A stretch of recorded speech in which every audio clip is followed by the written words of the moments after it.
আসসালামু আলাইকুম সুপ্রিয় দর্শক, সকলে কেমন আছেন? আশা করি ভালোই আছেন। তো আজকে সকাল সকালে মাদ্রাসায় চলে আসলাম। তো মাদ্রাসায় আসার পরে দেখতেছি যে মাদ্রাসার এখানে বিল্ডিংয়ের কাজ প্রায় অনেক আগায় গেছে। এখানে বিট বালু ফেলা হইতেছে, বিট বালু প্রায় শেষ ফেলা। এরপরে এখানে একটা ঢালাই হবে, ঢালাই হওয়ার পরেই ছাদের জন্য সেন্টারিং করা শুরু হবে। তো মাদ্রাসার কাজটা আগায় যেতেছে। এটা আমাদের একটা প্রাণপ্রিয় মাদ্রাসা। যদি মাদ্রাসা কোনো কাজ হয় তাহলে খুব ভালোই লাগে। তো আপনাদেরকে বিল্ডিংটা একটু ঘোরা দেখাই। মোটামুটি কাজ ভালো গতিতে এগিয়েছে, কোনো জায়গায় এখনও পর্যন্ত আটকে যায় নাই। হয়তো বা ছাদ করা পর্যন্ত কোনো টাকা পয়সার কোনো সমস্যা হবে না। যথেষ্ট টাকা ব্যাংকে 30 থেকে 35 লাখ টাকার মতো নিয়ে এই কাজ ধরা হয়েছে। তো এখানে মোটামুটি কাজ অনেক দূর আগায় গেছে।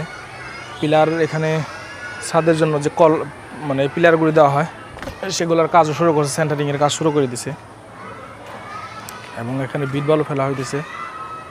তো ওভারঅল মাদ্রাসার কাজ লাগাইলে মনে হয় যে নিজেদের কোনো বাড়ি ঘরই করতেছি, এরকম ভালোই লাগে।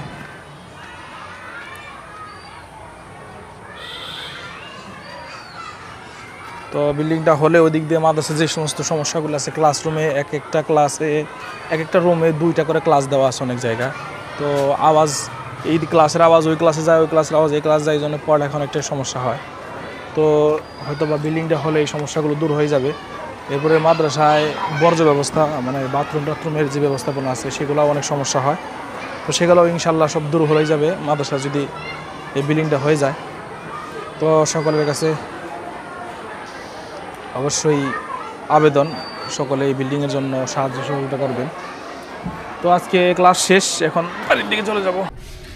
প্রিয় দর্শক, মাদ্রাসা থেকে এসে জামটিতে গিয়েছিলাম, বাজারে গিয়েছিলাম সরাসরি। আবার একটু বাজার থেকে এসে খাওয়া দাওয়া করলাম জোহরের পরে, একটু হালকা পাতলা শুয়ে থেকে আবার এখন বাজার যাইতেছি। বাড়িতে যেহেতু তামরিমার মাও নাই, বাচ্চা কাচ্চাও নাই, এই জন্যে আসলে বাড়িতে ভালো লাগে না। এই জন্যে বারবার বাহিরে যাই, জামটিতে বাজারে যাই। কারণ ওরা থাকলে এখানে থাকা হয়, বাড়িতে থাকা হয়, ভালো লাগে। এখন যেহেতু ওরা নাই, একা একা বাড়িতে ভালো লাগে না, তাই বারবার বাজারে চলে যাই। সুপ্রিয় দর্শক, এখন রাত 12টার উপরে বাজে। তো এখন কেন ভিডিও করতেছি মূলত বাড়িতে বাইরে মোটরসাইকেল রেখে আমি শুয়ে রয়েছি। তো হঠাৎ করে মোটরসাইকেল উঠাইতে হবে। তো মোটরসাইকেল ওঠানোর জন্য চাবি খুঁজতেছি, মোটরসাইকেলের চাবি পাই না, কোথায়, একবারে পাইলামই না কোথাও। তো কী করব, তখন নাজমুলের ফোন দিলাম, আমার মেজো ভাইকে ফোন দিলাম। ফোন দেওয়ার পরে জিজ্ঞাসলাম যে চাবি কোথায়, খবর যায় নাকি না। চাবি মূলত আমার কাছে ছিল। তো চাবি ওর কাছে জিজ্ঞাসলাম, বললো যে চাবি তো ওর কাছে না, কারণ মোটরসাইকেল নিয়ে গেছি আমি, চাবি ওর কাছে করতে যাইব। আর চাবির 2টা চাবি, আরেকটা চাবি ছিল, মোটরসাইকেল 2টা চাবি আরেকটা চাবি ছিল। তো ওই চাবিটাও ও আবার অনেকদিন আগেই ওর শ্বশুরবাড়িতে নিয়ে গেছিলো, তো ওইখানে নিয়ে রাখছিল আর কি। এই জন্যে ও আবার কইতেছে আমার কাছে আরেকটা চাবি আছে। তো আমি ভালো করে তখন খুঁজলাম, যেটা আমার কাছে ছিল ওইটা আর পাইলামই না, বিছরে এখনও পর্যন্ত খুঁজতেছি কিন্তু পাইতেছি না। তো এই রাত্রিবেলায় এখন 12টা বাজে। তো উত্তরপাড়া যায় ওর শ্বশুর বাড়ির থেকে, আমার মাওই বাড়ির থেকে আর কি, এই চাবি নিয়ে আসলাম। আসার পরে মোটরসাইকেল বাড়িতে একে মাত্র উঠাইলাম। তো আর সারাদিন এরকম কোনো ভিডিও করি নাই, যেহেতু তামরিমার মা বাড়ি না, তামরিমা তাওহিদা কেউই বাড়ি না, বাড়িটাও ফাঁকা। বাড়িতে আমার খুব একটা ভালো লাগতেছে না এখন। তো কিছুক্ষণ মাগরিবের পর একটা কাজে সাভারের দিকে গেছিলাম। তো সাভার থেকে আসার পথে তামরিমাদের কাছে গেছিলাম একটু, তামরিমা তাওহিদাকে দেখার জন্য। তামরিমা এবং তাওহিদা আমার হঠাৎ করে দেখে খুবই খুশি। তো ওরা, তাওহিদা যেহেতু অনেকদিন ছিল আমার এখানে একসাথেই, তো হঠাৎ করে আমাকে, দূরে আসছিলাম আমি, এই জন্যে আমার খুব মিস করছে। রাত্রে ঘুমে নাকি বাবা করছে। তো আজকে যে ওদের সাথে একটু সাক্ষাৎ করে আসলাম।